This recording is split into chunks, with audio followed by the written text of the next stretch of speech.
Hey everybody, it's Ed, and welcome to the channel.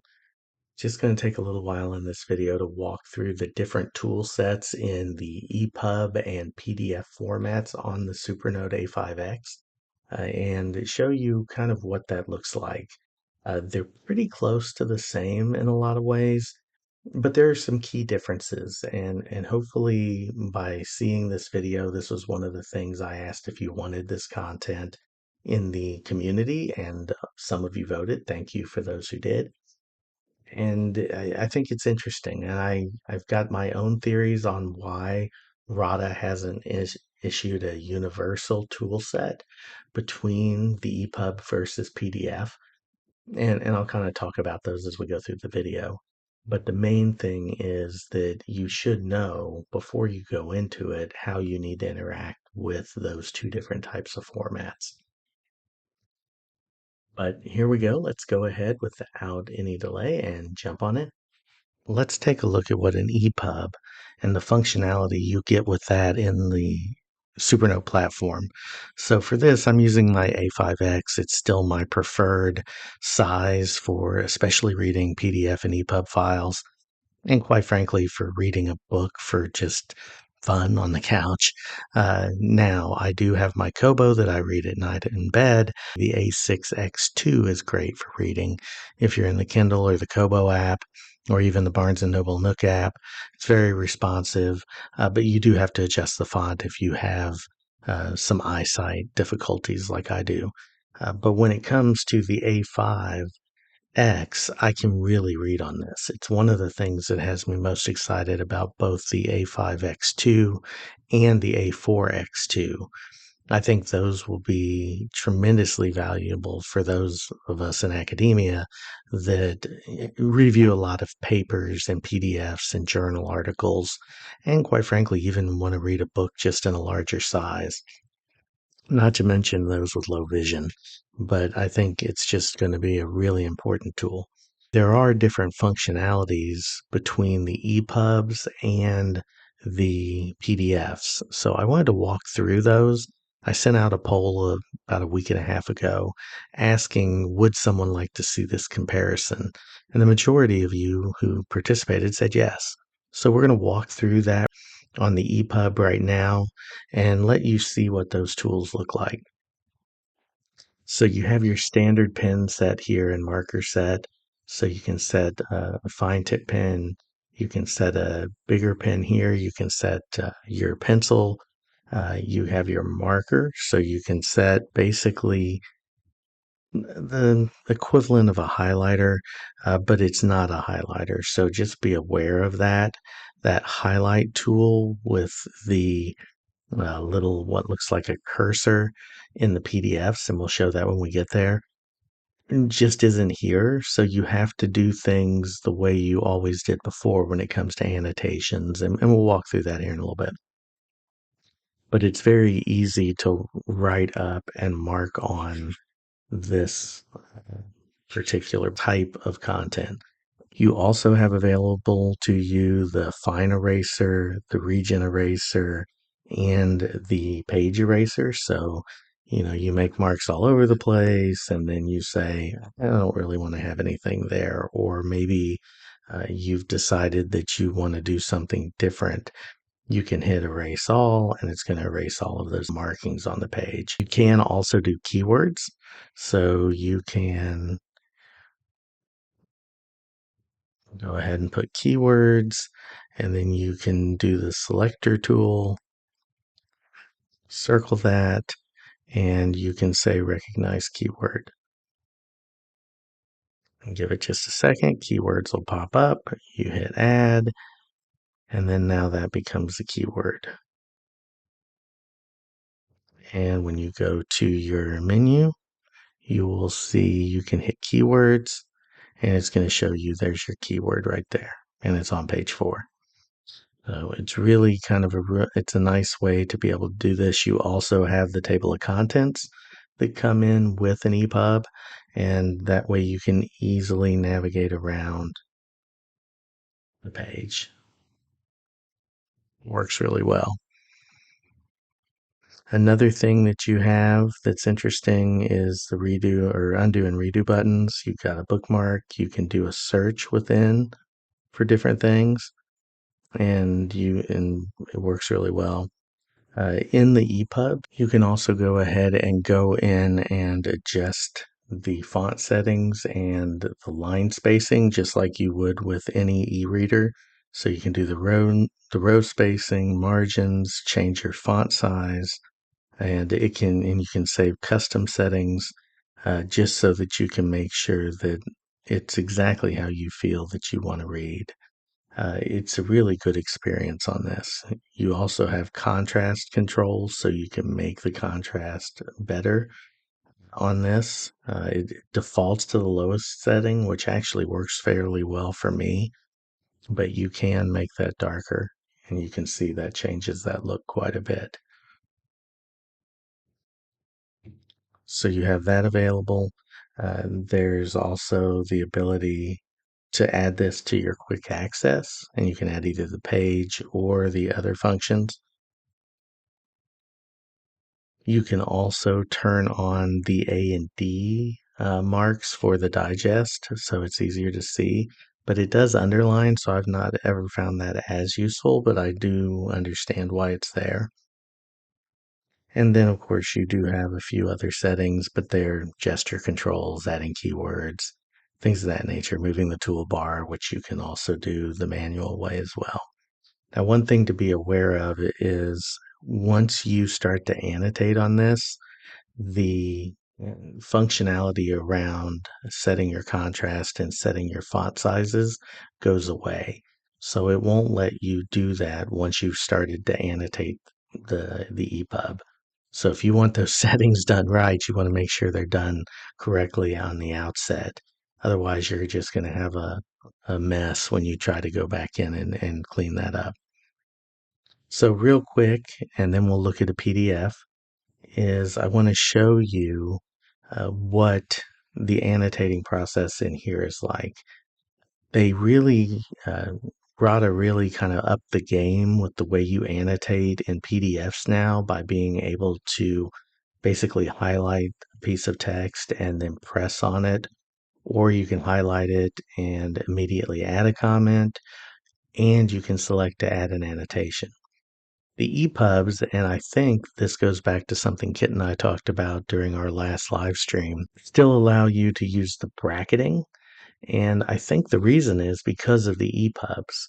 I don't think they've been able to incorporate that pen tool into these, which is why it's not here. I think that if they were able to do it, Rada would have done so. And so you can't really highlight here. Let me get my tool on. I've always had a little bit of trouble with this. There we go. And you'll see those brackets snap in and the underlining happen. And then once that happens, that's when you can go in and do your annotation. This is the opening paragraph. And so I'll just leave that there. But that's how you would do the annotation here. That's really your only option. You can't highlight. Now, a lot of times people will mark up the document with the grayscale, and that works. It's not going to be the best experience in the world, but it is there and it is a possibility. And then you can always go back in and delete this annotation if you'd like. But again, remember all of those annotations, all of your keywords, and any bookmark you add will show up in this table of contents along with the actual contents of the book itself. So it's a really nice way to be able to navigate the book. Now let's take a quick look at the PDF functionality. Now some of this is going to be repetitive.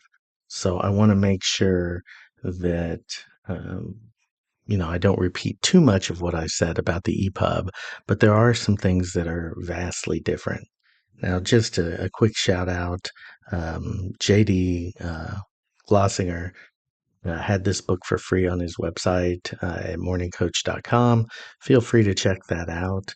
I don't know if he still has it as a free download. This is a pretty interesting read. It's not a long book, but thank you for JB for making this available, and I'm going to show you really quickly how the PDF functionality works. Obviously, you can still maximize and minimize your toolbar. Depending on how the PDF is set up, you may or may not have a table of contents populate here. If it's set up with chapter headings and set up formatted correctly, this will show up. If not, then you will not have anything pre-populate here. You also still have your keywords, you still have bookmarks, and you also have annotations and highlights. So no matter how you engage with this PDF, you'll be able to see that by clicking through. So let's take a look real quick at how you would do that. You still have your pen tool, still have or pen or pencil. You can do either of those. You also have your marker. But then here's the thing that's different, and I really wish RADA could get done globally, is this selector tool. This eliminates the need and the kind of the manual entry piece of the digests.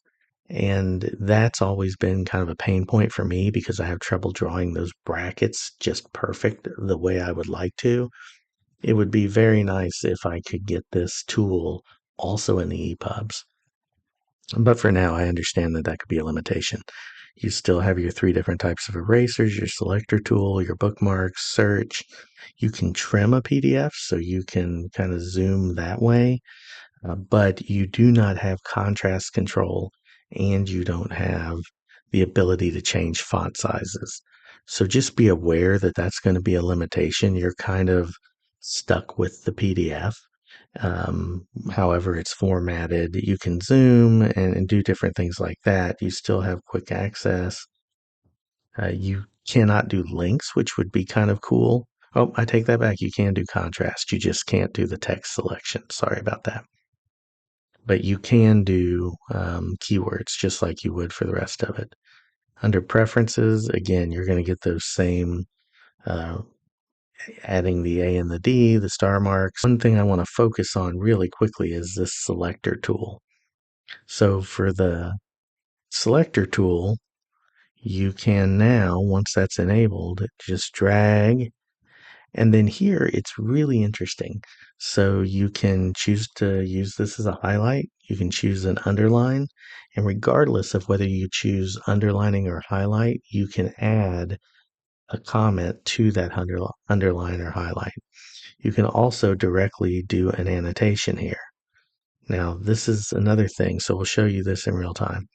So let's say I add my highlight and I think, well, you know what? I really want to say something about that. I press it, and now I can go back in and I can add a comment. And, we'll just do sample comment. We won't go through a ton of this because we've done it in other videos, and I'll link those in the description. So I'll put sample comment. It pops right up. I hit save.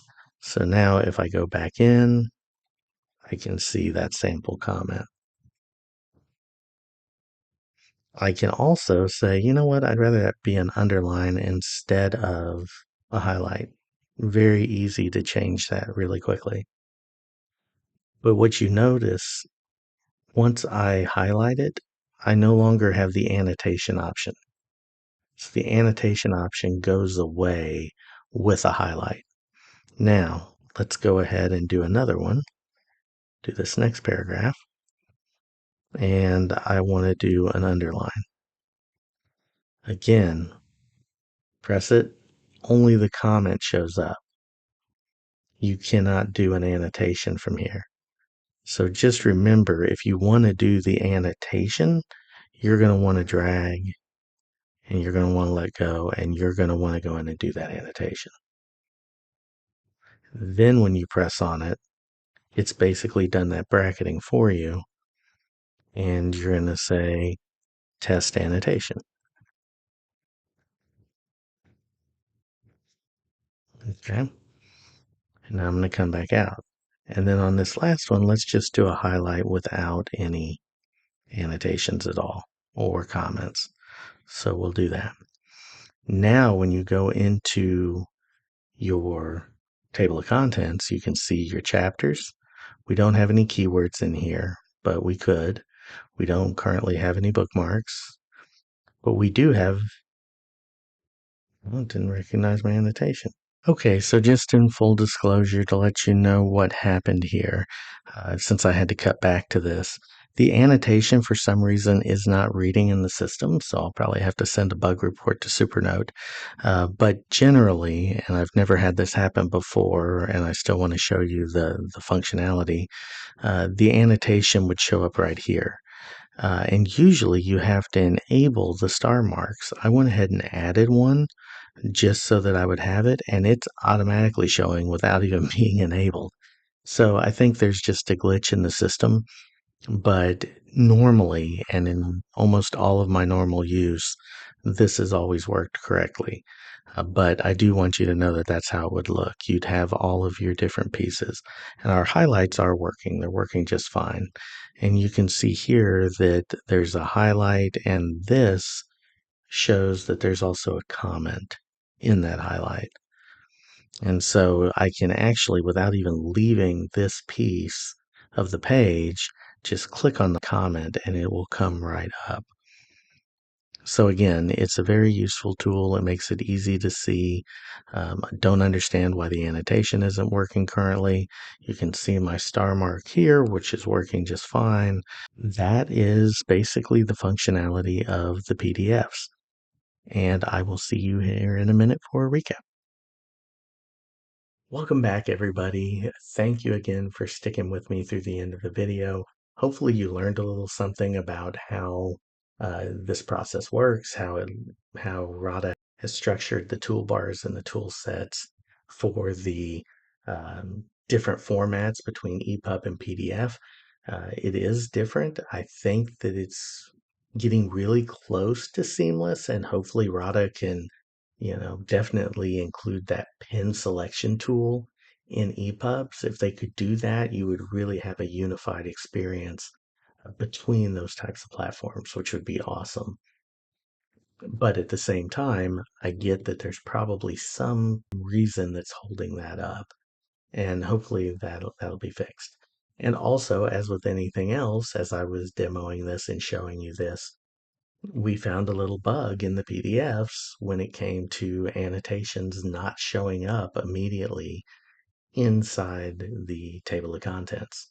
So that was kind of interesting. I hadn't encountered that before, hadn't seen that happen. And I'm going to go ahead and send that bug report off to Rada and to Supernote and ask them, hey, what's going on here? But for the most part, it just works. And it works really well for me. Sometimes I feel like handwriting annotations.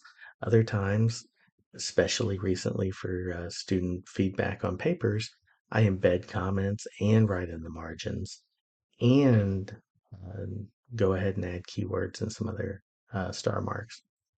Again, all of those depend on being able to be as flexible as possible with these tools. So as always, thank you for watching. Thank you for supporting the channel. Really appreciate you taking the time to be here, to be engaged, to provide comments. It just really means a lot. So feel free to reach out, and I will talk to you again soon.